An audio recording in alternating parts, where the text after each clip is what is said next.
즐거운 스포츠.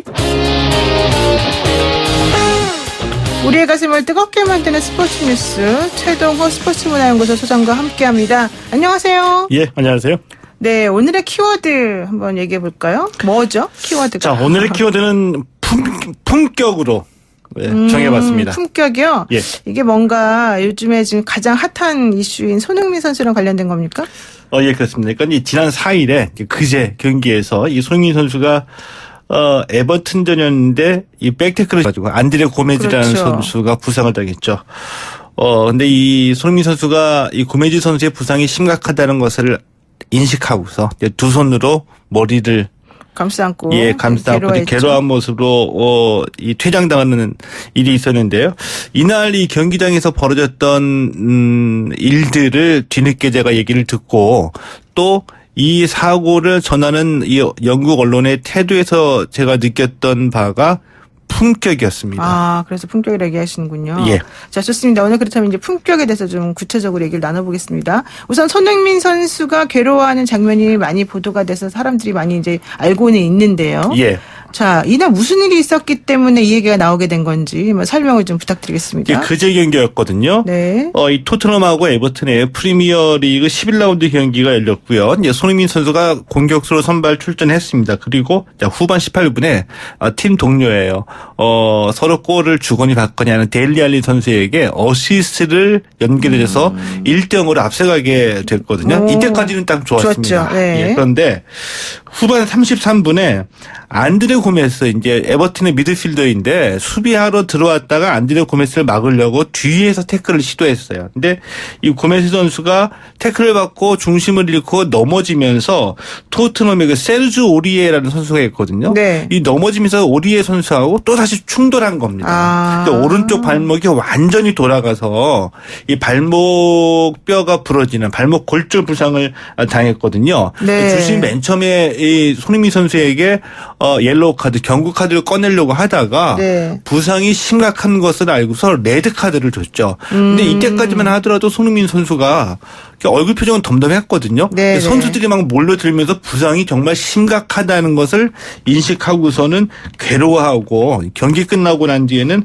혼자 라커룸에서 눈물을 흘렸다는 얘기도 보도가 됐었죠. 아, 그랬군요. 그런데 사실은 이제 이 태클을 당해서 물론 피해를 입은 사람이 수술도 해야 되고 뭐 문제였다는 얘기는 들었는데 예. 그 사람이 사실 평상시에 우리 또 손흥민 선수를 좀 공격하고 그러지 않았었습니까? 인종차별적 발언도 많이 하고 그랬다던데. 그날 경기에서 이 백태클 나오기 전에 네. 그날 이 손흥민 선수를 좀 괴롭혔던 장면이 있었거든요. 그러니까요. 그래서 네. 이 손흥민 선수도 좀 약간 좀 감정이 섞인 화가 나 있었던 걸로 좀 보였긴 했어요. 이 감정이 네. 섞인 그 과감한 플레이를 한 게 아니냐 이런 얘기도 있었죠. 그 일부 일리는 있다라고 봐요. 그러나 그렇죠. 이게 이제 감정이 생겨서 화가 나서 과감한 플레이를 한 것까지는 저는 뭐 이해할 수는 있겠지만 그렇다고 해서 부상을 입히려고 그렇게 공격적인 플레이를 일부러 한 것은 아니다. 고의성은 없었다는 것도 분명히 구별을 해야지 되겠죠. 그렇죠. 그러니까 저가 봐도 뭐 고의성 자체가 보이지는 않았는데 이제 예. 그러니까 손흥민 선수도 깜짝 놀랐겠죠. 본인이 이제 태클했는데 그렇게까지 될 줄은 몰랐으니까는. 그렇겠죠. 그러니까 자책하는 마음이 이제 많이 있었었는데 그러면 그래서 어디서 어떤 품격을 느끼셨다는 거예요. 그래서. 그러니까 지금 말씀해 주신 대로 네. 이 고메즈 선수도 그 이전에 손흥민 선수를 막 괴롭혔어요. 네. 그래서 이제 서로 이제 화가 날 수도 있겠죠. 이겨야 되겠다 이런 생각. 그러니까 선수들은 경기할 때 이 그라운드에서 위험할 정도로 최선을 다해서 과감한 플레이를 하는데 자 그런데 이 손흥민 선수가 이 고메즈 선수의 부상을 보고서 괴로워하는 모습을 보이니까 그라운드에서 에버튼 선수들이 손흥민 선수에게 왔습니다. 오히려. 와가지고 네. 머리를 쓰다듬으면서 결코 너의 잘못이나 책임이 아니다. 괴로워하지 말아라. 이렇게 위로를 해준 거예요. 거기다가 또 이 경기 끝나고 난 뒤에 이 토트넘의 이 라커룸에서 네. 손흥민이 혼자서 괴로워하면서 울고 있다는 얘기를 듣고 에버튼의 주장인 이 시무스 콜먼 선수가 일부러 그 토트넘 라커룸이 찾아왔어요. 네네. 와가지고 손흥민을 위로를 해줬죠. 이거 저는 이게 굉장히 품격 있는 장면이라고 보거든요. 그러니까 네. 서로가 그렇게 위험하게 이기기 위해 위해서 최선을 다해서 위험한 플레이를 하기는 하지만 네네. 최선을 다하는 것이지 서로에게 부상을 입히거나 너를 죽이고 내가 살겠다는 식의 사생결단하는 식의 스포츠, 이 축구를 하는 것은 아니다. 우리는 너를 믿는다. 서로가 서로를 믿는다는 일종의 이런 신뢰의 표시이기도 하거든요. 네. 이것을 보고서 굉장히 저는 그 품격 있는 잉글랜드 프리미어리그의 그라운드라고 생각하셨다. 예. 그런데 이제 사실은 좀 그때 선수들끼리는 또 그랬는데 이 장면을 보고 또 일부 팬들이 관중들이 또 손흥민 선수를 공격하기도 하지 않았었습니까? 인종차별적인 네. 행위를 하는 그런 네. 그 팬들도 나왔었었죠. 네. 자, 그렇지만 예, 네. 그 얘기가 무슨 얘기냐면은 제가 이제 이렇게 품격을 느꼈다고 해서 잉글랜드 프리미어리그에서 뛰는 모든 선수들이 다 그런 건 그리고 아니다. 네. 잉글랜드 축구의 어떤 관중 모두 다가 아니겠죠. 그런데 일단은 그 주류적인 분위기라고 할까요? 우리가 살펴볼 것은 인종차별적인 그 행위로 손흥민 선수를 그 경기에서 비난하는 팬들이 있자 그 대다수의 팬들은 그 팬을 찾아냈어요.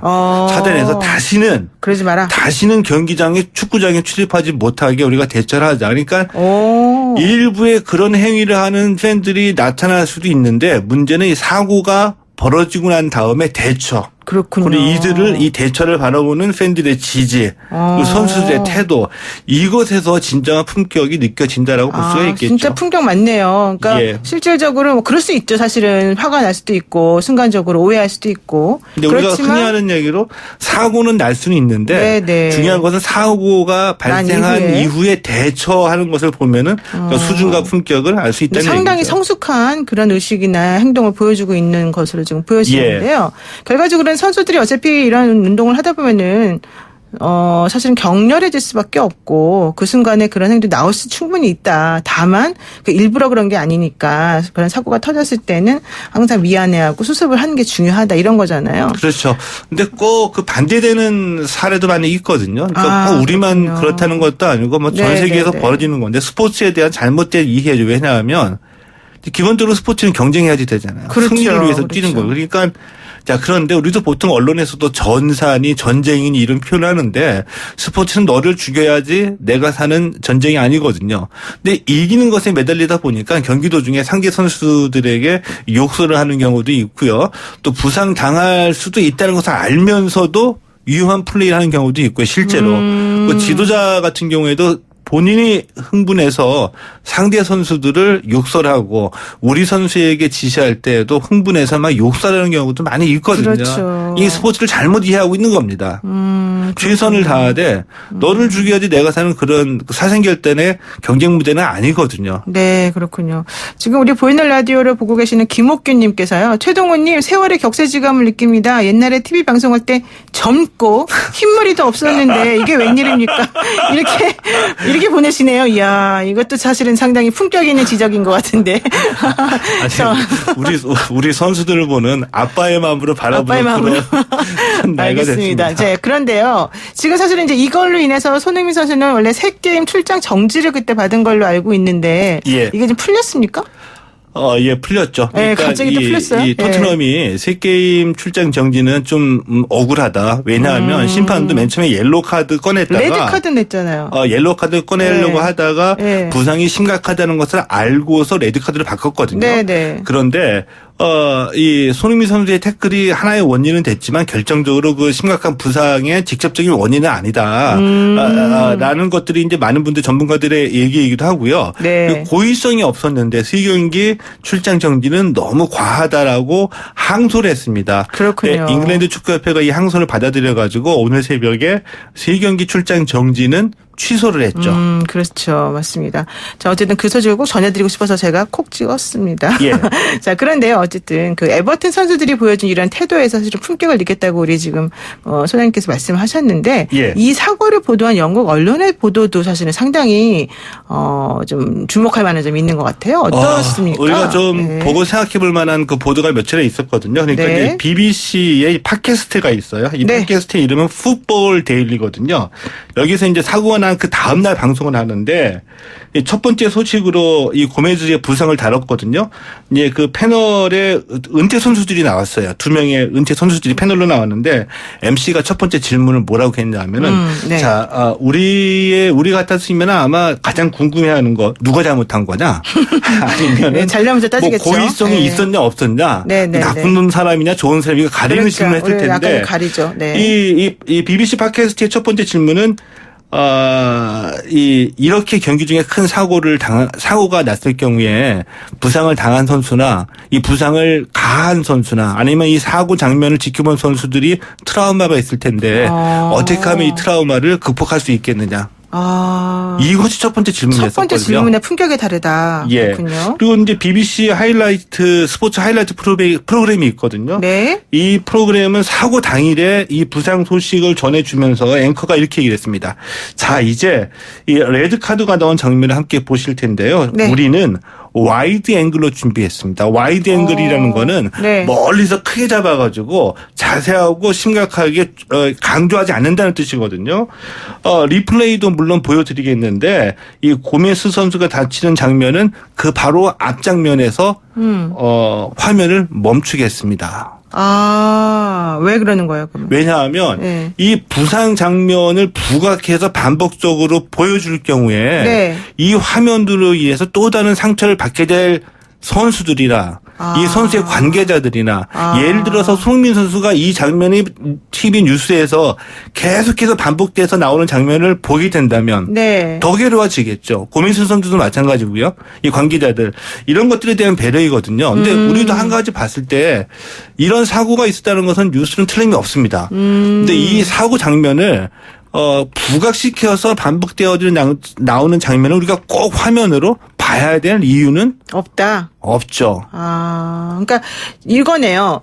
그때 경기장에 있던 사람들이 그 부상당하는 장면을 봤을 거고, 그분들의 예. 트라우마, 그다음에 부상을 당한 사람의 트라우마, 부상을 어쩔 수 없이 입히게 만든 사람의 트라우마, 그리고 예. 또 그거를 보도하는 과정 중에서 우리 시청자들이 알고 그 장면을 보면서 느끼게 될 트라우마, 이걸 모두 다 고려한 거네요. 다 고려하고 배를 한 거죠. 마치 네.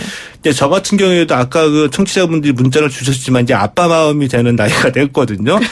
그래서 우리가 네. 가끔 가다가 유치원 그 어린 아이들을 학대하거나 폭행하는 사고가 있었잖아요. 사건이 그렇죠. 있었잖아요. 있으면, 근데 그런 사건이 이 있으면. 사건이 있을 때 네. 제 기억으로 이 CCTV에 그 촬영이 됐던 유치원 그 교사가 어린 아이를 반복적으로 이 폭행하는 장면을 찍은 화면이 계속 방송된 적이 있었거든요. 네, 맞습니다. 저 정말 그거 보기 싫었었어요. 그리고 그 화면을 꼭 보여줘야지만 뉴스가 전달되는 형식을 갖추는 것도 아니었었거든요. 네, 그러니까 배려심이 전혀 없고 사람들의 호기심을 자극하면서 선정적으로 보도하는 내용인데 이런 점들을 우리가 좀 생각해 봐야 된다는 얘기죠. 우리의 언론 태도도 사실은 좀 이걸 보고서 좀 고쳐져야 되겠다 이런 생각하셨군요. 물론 우리라고 다 고쳐지되고 영국이라고 다 품격이 있는 것은 아니지만 그렇죠. 이 대다수의 어떤 그 주류적인 반응이나 태도를 보면은 조금 네. 생각해 볼 문제는 있다는 얘기죠. 그렇군요. 마지막으로 느낀 품격이 또 하나 더 있다고 그러시네요. 뭐요? 이 손흥민 선수도 충격을 받았잖아요. 그렇죠. 엄청 나의 충격을 행동으로 받았죠. 어떤 다른 선수의 어떤 그 선수 생명을 끊을 수도 있는 부상이 났기 때문에 괴로워하는 거죠. 그래서 이 토트넘이 구단이 어떻게 행동했냐면은 손흥민 선수에게 심리 치료를 제공할 계획이다. 그러니까 구단의 입장에서 보게 되면 손흥민 선수도 어쩌면은 피해자일 수도 있다. 일부러 그렇죠. 그런 것은 아닌데 그렇죠. 나의 행동으로 인해서 부상 선수가 나왔고 그것을 보고 내가 괴로워하니 손흥민 선수도 또 다른 피해자일 수도 있다라고 가정하고 손흥민 선수에게 심리 치료를 제공하겠다고 하는 거죠. 그런데 이게 왜 큰 차이가 있냐면은 네. 손흥민 선수가 빠지면은 토트넘도 전력상 큰 구멍이 생기거든요. 그러겠네요. 더군다나 유럽 축구연맹급 챔피언스리그 중요한 경기를 앞두고 있기 때문에 손흥민 선수를 계속 내보낼 수도 있어요. 네. 근데 이 말로 너 잘못이 아니야라고 몇 마디 하고 난 뒤에 경기는 뛰어야지 계속 내보내는 게 대부분 구단들의 그렇죠. 계산이거든요. 네네, 그렇죠. 그런데 충분한 휴식을 주고 심리 치료를 하고 심리 회복을 지켜보면서 기다려주겠다는 이 자세. 이것도 또 다른 품격이라고 저는 본 거죠. 그렇죠. 그럼 마지막으로요. 부상당한 고메스 선수 수술했는데 어떻게 잘 됐습니까? 잘 됐습니다. 잘 됐고요. 손흥민 네, 선수 네, 네. 레드카드 철회되면서 3경기 출장 정지도 취소됐고 했기 때문에 제가 봤을 때는 좀 좋게 말씀드리면 네, 네. 아름다운 전체적으로는. 결말이라고 볼 수도 네, 있어요. 다 전체적으로 다 잘 됐군요. 예. 네, 고맙습니다. 오늘 말씀 여기까지 듣겠습니다. 예, 고맙습니다. 네, 지금까지 최동호 스포츠문화연구소 소장이었습니다.